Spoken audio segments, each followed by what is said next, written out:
What if it accidentally decides to move on us?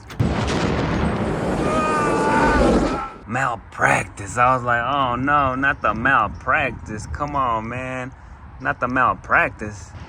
If you're into car audio, I'm sure you want all the power. So today, let's do a big 3 upgrade. I already have a big 4, but this is gonna make it more efficient. And while we're in here, I might as well take care of my battery terminals and a bit of malpractice. And I show you how deep the rabbit hole goes. To continue working on my wiring upgrades, I'll be using again sky-high 0-gauge OFC wiring, and it is oversized. You always want to make sure to use OFC wiring. Never use none of that CCA or copper-clad aluminum. It's not good for your system. You get a lot of resistance, and you could have melted wires, so just stay away from that, and always stick to OFC. Also, to make this work, I made sure to order the correct size lug terminals from Sky-High because they are oversized, just like the wiring. And as you can see here, I have some of the regular terminals. They're just a little bit smaller. They also can work, but it'll be a little bit harder. And just to make it easier, I got the correct size. We'll be doing a few grounds, so I'll have to cut these down. I got the cutters, the crimpers, of course, because we want to make sure and get good connections.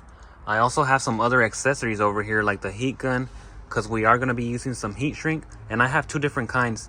This one is more waterproof. It's got the adhesive inside, and then this one is just standard from Sky-High, just to make it look a little bit better. And I also decided to get some covers for my battery terminals to make it a bit safer. I got some tape, and of course we want to make sure and protect our wires and make it look more legit, so I got the braided sleeve, and I'll have all these down below in the description for you guys.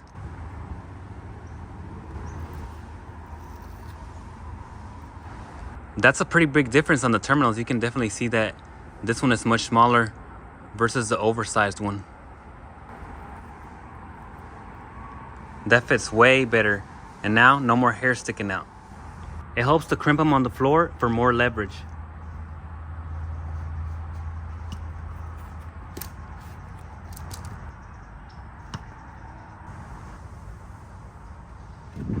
I had to crimp them multiple times to get them nice and even all around, but they're on nice and solid, and these aren't going anywhere.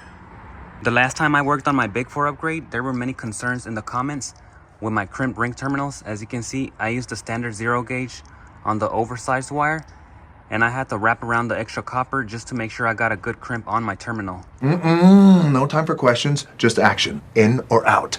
I was already in the middle of making the video, and I decided to keep the standard size ring terminals because it's actually a very common issue, and the same way that I forgot to order the correct size ones, or some people may just not know, so I know that would help them out more. And essentially what they were saying is that this here will corrode my wiring, or I'm gonna lose power, and that's just not the case there. As you can see here, what I did was just wrap it around, so I didn't actually cut it. But I believe you wish to do the right thing. I'm not saying this is the correct way to do it, but does it work? Yes. And even if I cut this small amount of copper, it's really not a big deal. As you can see, the wiring goes all the way to the battery, and there's a lot of copper in there. So this small amount is really not gonna affect it. But what really will affect it, or matters, is the actual crimp on the wiring. You wanna make sure it's nice and solid and not loose at all, because that'll give you resistance and issues with your electrical system. But always try to do the oversized terminal or the correct size terminals for your wiring, because that's always going to be the better way to make it look nicer and perform better on your truck. We usually get some rain. As you can see, it's cloudy right now, but this year we also had some snow on the Tahoe, which is pretty rare for us, and I'll show you some small clips of it right here.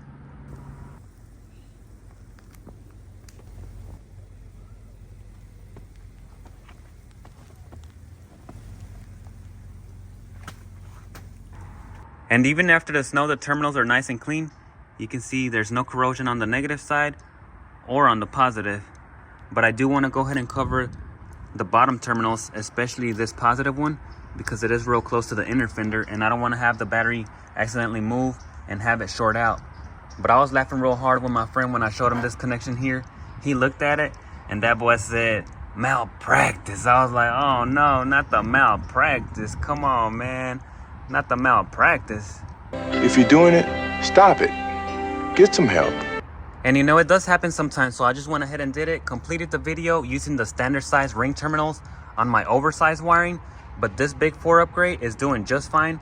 And we always do want to go ahead and stay away from the malpractice and do it the right way.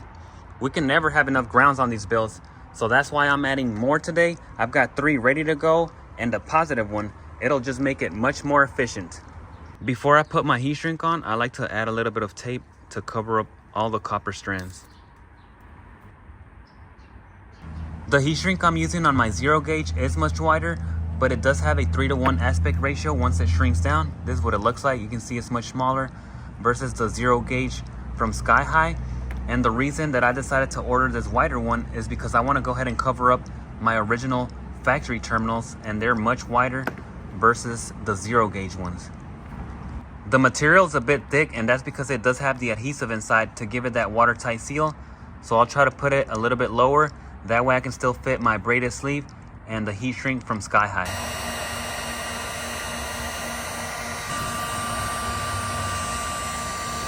There you can see the adhesive on the bottom of the heat shrink, and this will help out to keep any water away from our copper wires and prevent any corrosion. I've already put my braided sleeve, but before I put the final heat shrink on it, I do like to hold it with a bit of electrical tape. Just try not to put too much, because if not, it gets a bit bulky. Yeah, they're looking much better with that braided sleeve and that Sky High heat shrink at the end. I'll do my 12-volt wire first from the alternator to this red box here. It's actually missing the original wire. It was like an 8 gauge. I had took it off when I bought the Tahoe, and all you see is the one that I ran last time from my Big 4 upgrade. But this wire here goes down to the starter and then to the battery using the original 4 gauge wire. And we want to add this one here so we can have more copper and just make it much more efficient. Yeah, I'll probably have to pick that up. You want to be very careful and not have any tools fall down, especially on your battery, because they'll short out. So try to disconnect it if you can. And whenever you remove this, it's going to be a bit tight. It uses a 17mm. I had to use a breaker bar, but try to disconnect your battery, because whenever you're doing this, you might hit the alternator or some of the brackets around this area.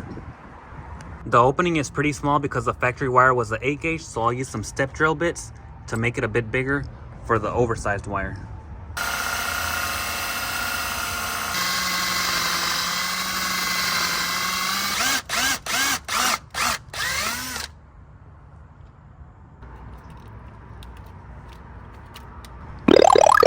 There it is. That's much better. It's got plenty of space in there. And I'll go ahead and tie this down once I'm complete with the rest of the wiring. Let's do an easy one. We're going to ground the alternator bracket back to the battery. On my Big 4 upgrade, I'm using the engine block ground like the manufacturer, which is grounding the alternator back to the battery, but you can always add an extra one. I'm also using a washer on the bottom bolt to make it nice and level. And you want to be careful on these not to over tighten them, because you'll break the aluminum. We now have 2 motor grounds, the original engine block ground going straight to the negative post, and the alternator ground back to the negative post on the battery again. But it's starting to look much better, and if you're enjoying this content so far, don't forget to smash that like button down below. And on the next wire, it's not really required, it's more for cosmetics. What I'm gonna do is go ahead and replace this hood wire that's here from the factory. It kind of looks out of place with the new wiring, so I'm gonna take it off, clean it up. And I also might just get rid of this one because this light is not working right now. They usually go out. I might do something with it later on. It has some 10mm, and I'm just gonna go ahead and completely remove this ground strap. Just leave the wiring for the hood light.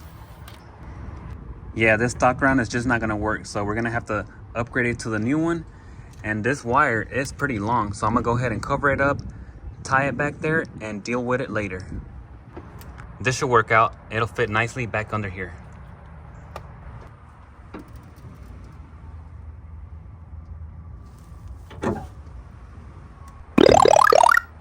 Yeah, that'll work, and it looks way cleaner. So all I have now is my hood tilt switch.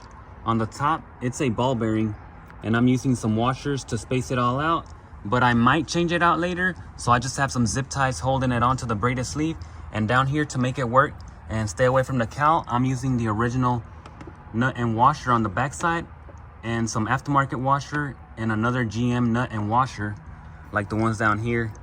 It's already built onto it, and that just helps it to clear all this area and have no issues. You ready for the hard one? We're gonna be upgrading this engine ground strap from the firewall to the back of the motor, and this ground is going all the way to the bottom with a 15mm bolt. You won't be able to see it, and you'll have to feel your way down to it. I can't see it. Reach for it, Ron. You have to learn to do for yourself now. Down here, I already removed it, so you can see the head of the bolt. It says 10.9, and that's what the thread pattern looks like. But yeah, this is the harder one to reach. Once you get it off, it should be easier to put it back on. But to take it off, what I did was use these wrenches here. This was the first one, so I had to break it loose, but it was too short. So what I did was put a socket and extension on the back side of this to give me more leverage, because it is pretty tight. It's on the back of the motor, so that bolt gets pretty hot.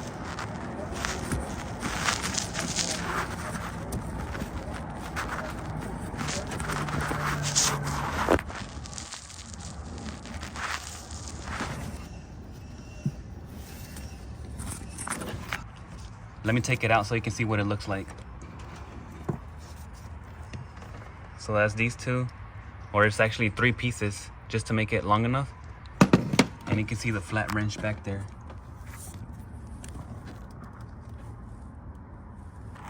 And now I got more leverage so I can pull it. You can see it's already kind of loose, so it's already starting. Still kind of tight, so I gotta pull it some more.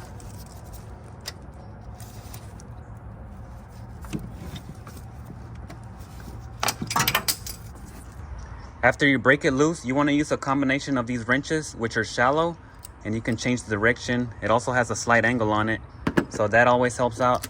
And the same as this one, so it's much shallower. It's got that 15mm. Try to use the shorter one. You don't want to use something too big, and you're going to be doing it turn by turn. It takes a lot of patience, so I had to do it slowly, and it was cool. I mean, I had it loose for a while, and I was driving the truck around like that. As long as you have your body grounded to the battery, you shouldn't have any issues if you're messing with this and doing it slowly the way that I did, because this is already grounded from the battery and it's not jumping the ground from the motor to the body.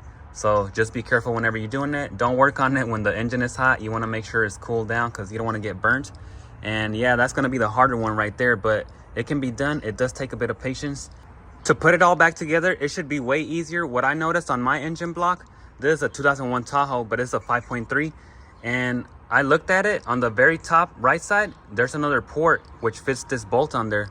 So if your engine block has it, you might be able to use it as well. Or let's say if you don't want to remove the original ground strap and you just want to use that port, add a new bolt, you should be good to go. But let me go ahead and show you inside here what it looks like.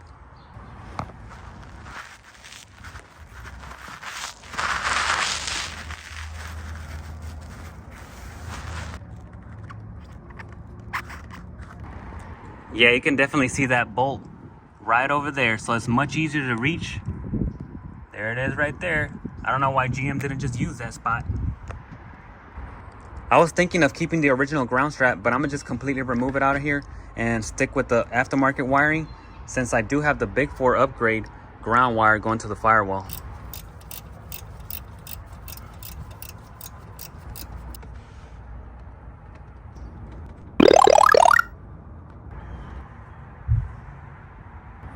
It took a bit of patience, but this ground I can deal with. Now I can see it, and if I have to modify it, it's easy to get to.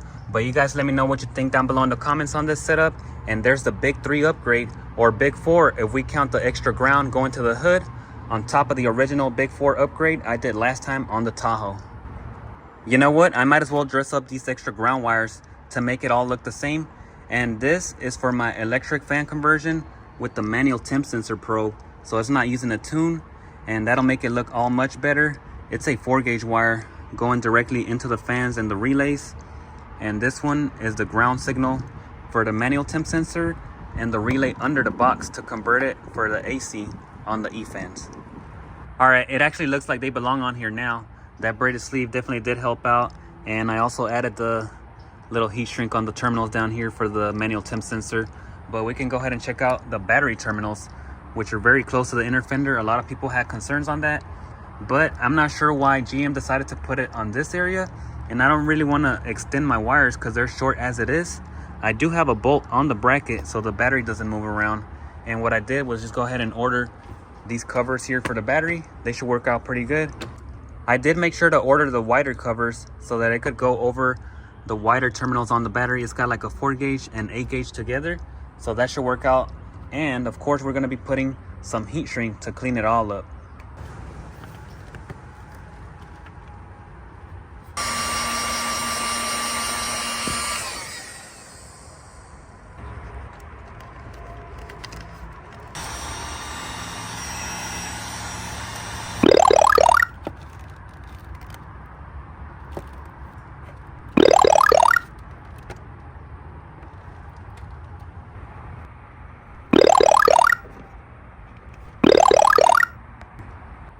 They actually fit real nice.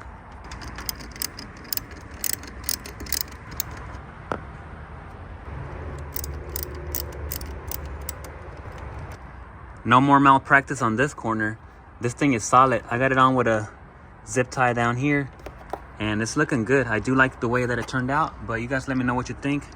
The same on the negative side. I got a zip tied right over here, and there they are. But what about the top post on the battery? What if it accidentally moves and shorts out? Yeah, I thought it was the same thing, but there's some wiring down there. You can see it's the hood wire and some extra wires under the fender, and they're going just this way. It prevents it from hitting the fender, but of course you still want to be careful. And the handle on the excess power also kind of blocks it from hitting each other over here. I could zip tie it, but I think it'll be just fine. And just try not to drop any tools down here. What I did notice is that when it rains, water comes in and it likes to sit on this positive terminal. So I have some extra grommets at home, and I'm gonna go ahead and install these. And I also did go ahead and order the caps to also close it all up, but you may already have some of these. If not, I'll go ahead and try to link them down below in the description for you guys. And this is the one that just fit on mine, but I'm gonna go ahead and put them on here to seal them up and just have these resting on top. I added some hot glue so that the weight would just keep them on there.